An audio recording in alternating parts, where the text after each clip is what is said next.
In this 2018 DD session, The Deep End Games, Amanda Gardner explains how developers can deal with difficult emotional states on the job. Gardner presents fast and easy strategies for changing emotional states without having to take a time out, and leaves a few short-guided meditations that can take those from frazzled to fine in under 5 minutes. It was an insightful talk that's definitely still worth watching, so developers should not miss the opportunity to do so now that it's freely available on the official GD YouTube channel. In addition to this presentation, THEGDC Vault and its accompanying YouTube channel offers numerous other free videos, audio recordings, and slides from many of the recent game developers conference events. And the service offers even more members-only content for DD Vault subscribers. Those who purchased all access passes to recent events, like DD Vault, already have full access to DD Vault, and interested parties can apply for the individual subscription via DD Vault subscription page. Group subscriptions are also available. Game-related schools and development studios who sign up for DD Vault Studio subscriptions can receive access for their entire office accompanied by contacting staff via THEGDC Vault Group subscription page.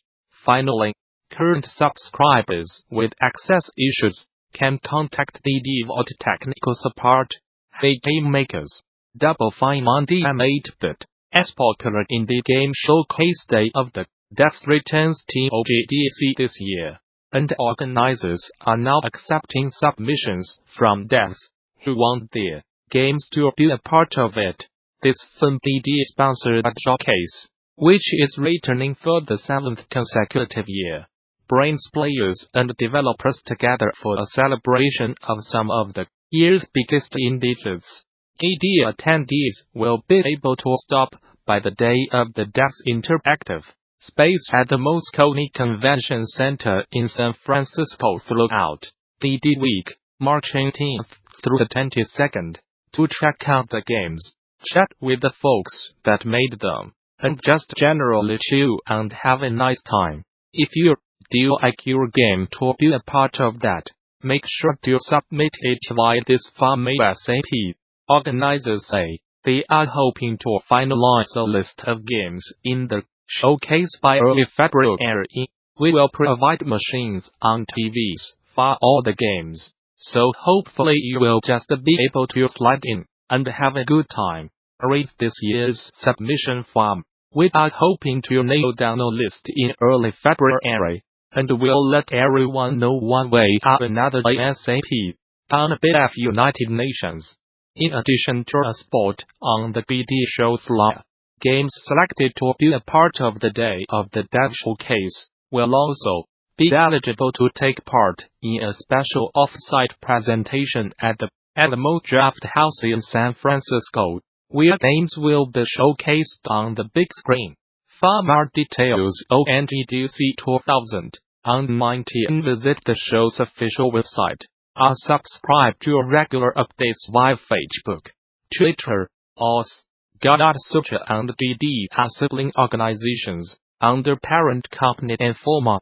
In this DD 2018 talk, Ubisoft Milan's Marco Renzo and Tommaso Songrini explain how Ubisoft improved their animation pipeline to overcome challenges for Mario Rabbids Kingdom Battle. The tool present tools developed in order to facilitate the creativity of their animators, providing them freedom to explore, experiment, and prototype new ideas. It was an insightful talk that's definitely still worth watching, so developers should not miss the opportunity to do so now that it's freely available on the official GD YouTube channel. In addition to this presentation, THEGDC Vault and its accompanying YouTube channel offers numerous other free videos, audio recordings, and slides from many of the recent game developers conference events.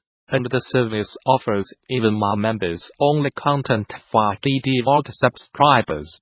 Those who purchased all access passes to recent events, like DD Vault, already have full access to DD Vault, and interested parties can apply for the individual subscription via DD Vault subscription page. Group subscriptions are also available. Game-related schools and development studios who sign up for DD Vault Studio subscriptions can receive access for their entire office or company by contacting staff via the HGDC Vault Group subscription page. Finally, current subscribers with access issues can contact DD Vault technical support, giving players access to the beta of a new game and new content before its release is a great way to get feedback and find bugs, allowing you to add that extra bit of polish, balance, and quality before the official full release. There are many different ways to give players access to a beta. Which to choose?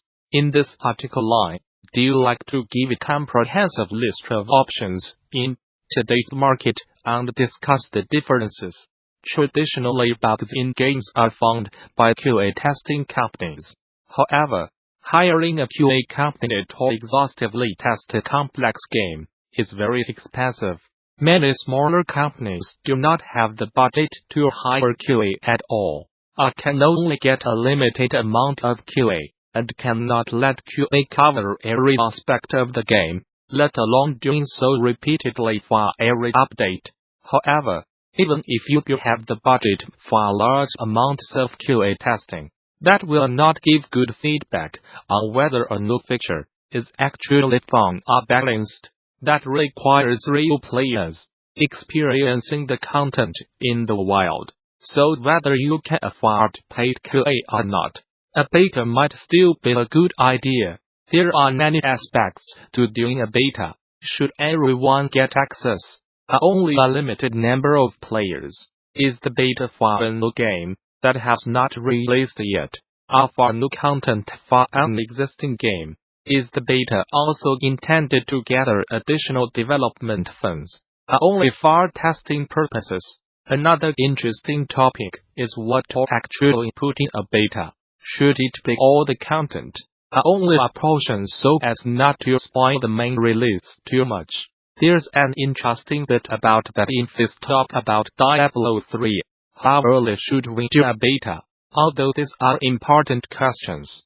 To limit the scope of this post, I'm going to ignore the content of the beta. Today I am focusing exclusively on how the beta is delivered to customers. Over the years at OMO, we have done a bunch of different approaches to betas. WITHAWES2MENEUTSAND. The recently releasing was Soldiers to Show Armageddon tried betas before release and for new content, through DLC and through beta branches, limited paid betas and open betas, and more. That means a large portion of this post is based on our own experiences. But since I want this list to be as comprehensive as possible, I will also discuss approaches that we have not tried ourselves. Since consoles offer very few possibilities for betas, and since Steam is the biggest and most complete platform on PC, this post mostly lists options in Steam. Some of this will probably be possible in similar ways on competing platforms like GOG or itch.io. If I missed anything that's fundamentally different on other platforms, or if I missed some approaches altogether, then please let me know below in the comments, so that I can add them. For updates to an already released game, this is the most common way to do a beta on Steam. When uploading a build, you can select in which branch it should go live. This makes it possible to release a build under a beta branch only. Users can then simply right-click the game in Steam and select the branch they want, after which Steam will download it and replace the main game with the version from the branch. If you want to limit access to the beta, you can set a password for the branch. This works fine, but it's a single password for all users. So if you share this password with players, there's a good chance that some might share it further with others. For all some notes we got lucky with our community, all players posted the passwords for closed betas publicly online. Undoubtedly some players did share a password with a few friends privately, but that never caused any problems. Branches are also great for internal testing purposes. When we want to test build internally, or want to provide a build to QA, we also use Steam branches, and simply share the password only internally or with the QA company for updates. A downside of Steam beta branches is that when you switch to or from a branch, Steam downloads and updates the game to this version. In other words, switching takes time and bandwidth, and it's not possible for users to have both the beta and the main game on their computer simultaneously.